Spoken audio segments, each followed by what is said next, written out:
Okay, I'm a little late to the party. If I could be completely honest, I didn't watch the Apple event that happened recently. What is it, WWDC 2025? I actually didn't really know that this was going on. I was just scrolling through YouTube and it just suddenly popped up on my feed as it was ending. So I didn't know it was I don't really follow Apple things, if I should be completely transparent. I am a Samsung user, work on Windows. I mean, I've never used Apple products like that. That said, it's not a big secret that I've had my criticisms of Apple as a company, their lack of recent innovation and their odd direction when it comes to their design choices. And I wasn't really going to touch on them again. I didn't really plan on touching on them again, but after this event happened in the following hours, I just started scrolling my feed and half of the things I was seeing was a bunch of criticism of what was being said at the event. So I thought, okay, I should probably talk about this. Hey y'all, real quick announcement. For those of you who haven't seen my return video, I came out of my hiatus of content to try to give content creation a full-time try as a full-time job. We can discuss if that was a good idea later in a live stream or something. But in that video, I showed my proposed content schedule, and for everyone that's new here, I just wanted to go over that again if it interests you. Every Monday and Thursday, you can expect new design bits on YouTube Shorts, TikTok, and Instagram, so go follow me there. On Tuesdays and Saturdays, you can expect new full-length main channel videos,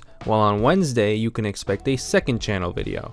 The second channel videos will be a lot of sit-down talks and opinion pieces on certain topics, but I do have vlogs and other ideas planned and in the brainstorming pipeline. Lastly, on Fridays at 3 p.m. Central Standard Time, I will be live on Twitch. I eventually would love to do community design challenges and lots of audience interaction on those when we have a nice, consistent audience on there. So tune in on Fridays. Some weeks I could go live a little earlier and even more than just on Fridays. So follow me on all socials to get the latest updates. And subscribe to my new Senestin Clips channel to see the highlights of the streams if you missed them. Anyway, back to the video. It says WWDC 2025, everything Apple announced including iOS 26, liquid glass design, and more. It says Apple's WWDC 2025 keynote this week gave fans a peek into the changes they can expect to see later this year on their iPhones, iPads, Apple Watches, and Mac computers. Okay, alright, seems pretty straightforward, I would say. Liquid glass design and new software names. From what I did read about this is that pretty much every software name for everything, whether it's iOS, watchOS, tvOS, whatever, for any product that Apple makes, all the numbers are going to be lined up now. So they're not going to have all different numbers. They're all going to be lined up, which I guess for something that was at like 3, jumping to 26 is going to be insane. But to keep everything more in line does make sense for the future. Apple revealed a new visual design language coming to all of its operating systems dubbed Liquid Glass. Okay, let's see what Liquid Glass is about. So essentially what I'm picking up here is that Liquid Glass is this translucent, hazy, cloudy look that they're giving to the apps, to the widgets, drop-down menus, just the glassy look, which it's all right. It's nothing crazy. It's all right. It's been done before. It just looks like a modernized version. If anything, I'm pretty sure Apple themselves have done it before. macOS 10 Yosemite had something similar to this going on. It was a lot hazier, way cloudier, less glassy, but it was in the same realm. They essentially just kind of took that vibe and went even more transparent with it. And from what I've been seeing on some comments, people don't actually really seem to like it. There's actually a lot of people that seem to feel that it makes everything a lot more hard to navigate and a lot more confusing, even harder to see some aspects in some parts of the apps or widgets. And I guess it really depends on the background you choose, because on the left here, at least with this picture, yeah, I can kind of see where some parts can be a little bit difficult to visualize, but that's also because the background is kind of light. It's an aesthetic choice at the end of the day. In some parts, like when you have the screen where it's asleep, it actually doesn't look bad. It actually looks pretty nice in my opinion. The clock looks cool with the liquid glass. It's not something that's new. Windows Vista did obviously a much more chunky version of this back in the old days. I think with some of the pop-ups like this, it could be a little bit confusing. Really comes down to the contrast between the backgrounds and then say the text, for example. I've had the same issue a lot when I'm editing videos, for example. When I want to put a caption up, always got to try to like play around with the colors of the actual actual text so that it works with whatever's going on behind me, and that way you can actually still read what's going on. And sometimes I hit it just right, sometimes I miss the mark. It's difficult sometimes to play with colors and contrast. So I can see this being funky depending on what's going on a certain app, or if someone has a certain wallpaper on. For example, that bottom right one can probably end up being an issue for some people, especially those who kind of struggle more with seeing things. And actually this guy here does a criticism of it. You can see the little notes he makes, and he's right. There is a little bit of a visual mess going on with the fade at the bottom. Yeah, the UI with the liquid glass, because of the fade, also does disappear a bit, which again is only going to contribute to the actual hard to see part. And again, as I was mentioning there, the low contrast between the colors in the background, that's going to be another issue that they're going to have to try to figure out or work through. So in terms of the liquid glass, it's not a very popular decision from what I've been seeing from people, and it might end up causing more issues than Apple was probably expecting. As long as they have a way to either customize that or just make it not translucent, people will be fine with it. I think that maybe they kind of didn't think it all the way through. Even here, I mean, you can customize the colors of the glassy look, but dead center, first picture, the contrast on some of the apps is not good. The apps blend into the person's shirt, which maybe is kind of the aesthetic they were going for, except the contrast between the text and the app icons starts to get really faded, and they start to blend a little bit too much, where it starts to cause a problem where it's really hard to tell anything apart. Moving on to the phone app. Speaking of the phone app, it's getting the biggest redesign since its launch with the original iPhone. Wow, okay, it took them this long. It puts scrolling front and center, allowing you to scroll through key contacts, recent calls, and voicemail messages all on one screen.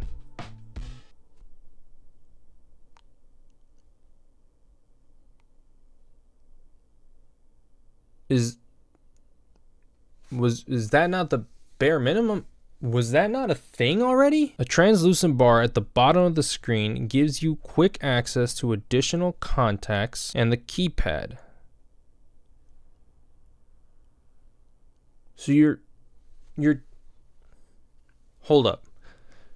You guys are telling me you didn't have all that? Wait.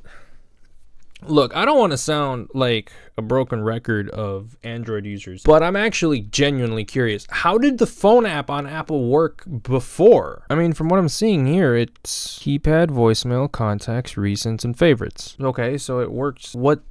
Hold the fuck up. What's the difference? Am I missing something? How is this the biggest redesign since its launch? Is the biggest redesign the fact that it has the floating bar at the bottom that says calls, contacts, and keypad with the search? Like, is that the biggest redesign that they're doing? It puts scrolling front and center, allowing you to scroll through key contacts, recent calls, and voicemail.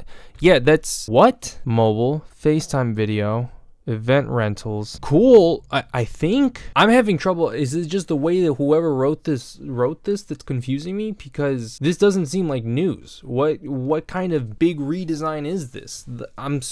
This just seems. Somebody explain it to me in the comments, please. Unless I'm reading this right and my confusion is valid, because I'm not seeing the hype or even the reason this has a whole section on the article. Messages is getting a few new features as well, including the ability to change the entire message background color for group messages and polls among group chat members. Kind of the bare minimum, but okay. Android's a little weird with it, but I mean, Instagram does this. New screening features include unknown senders, which sequesters those pesky spam messages to a separate space in messages. I can get behind that. That's cool. I can get behind that. Apple Intelligence features are spread throughout all of the software updates. Apple Intelligence features haven't exactly been popular.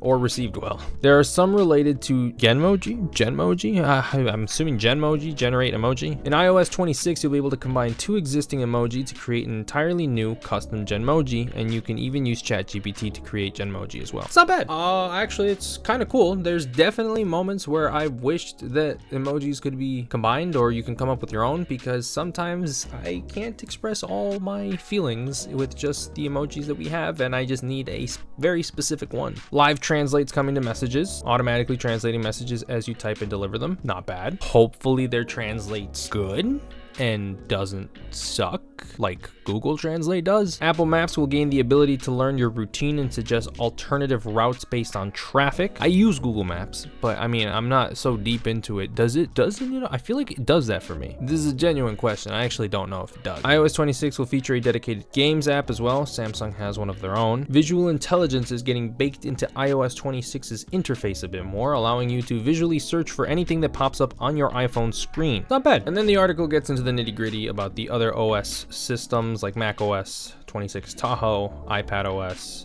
visionOS, tvOS. You get the picture. But I'm a little indifferent to it given that I don't have any Apple products, so I don't really care. That said, I can understand why there are people with frustrations. Nothing really major going on. They didn't revolutionize anything. They didn't drastically change much, to be completely honest. It's all pretty much the same, and when you just look at the screenshots or the pictures that have been taken of the new operating system and the liquid glass aesthetic, if you compare it to, say, the last OS, iOS 25 or iOS 24, you'll notice the small differences. Of course you will in the aesthetic. That said, from afar, it still looks like an iPhone. They didn't drastically change much. You can still identify it as an iPhone, which on one hand is great because that means that Apple is sticking to their design language and to what makes them them. On the other hand, touting it like it's massive change, whole new redesign, it's not. It's not. And not everything has to be. I think the problem comes when they start marketing everything like that, and then that's what pisses people off because they're expecting a whole bunch and, you know, their expectations are set really high and then they're never met. Again, it's not supposed to be. It doesn't really have to be. You don't have to take it up a notch every single time and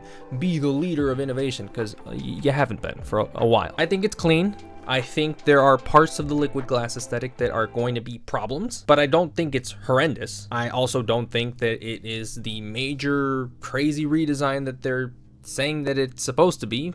It's not. And there's some changes that are being announced that I'm just like, this feels like it's barely a change. Why didn't you have this before? What the hell is going on? Like, I'm lost. But if you guys did enjoy this video, make sure to leave a like, comment, subscribe, turn on the post notifications. Let me know down in the comments what your thought process is about all this, because to be completely honest, part of me is confused. I hope that wherever you guys are, whenever you guys are watching today's video, you have a great, wonderful day. See you guys in the next one.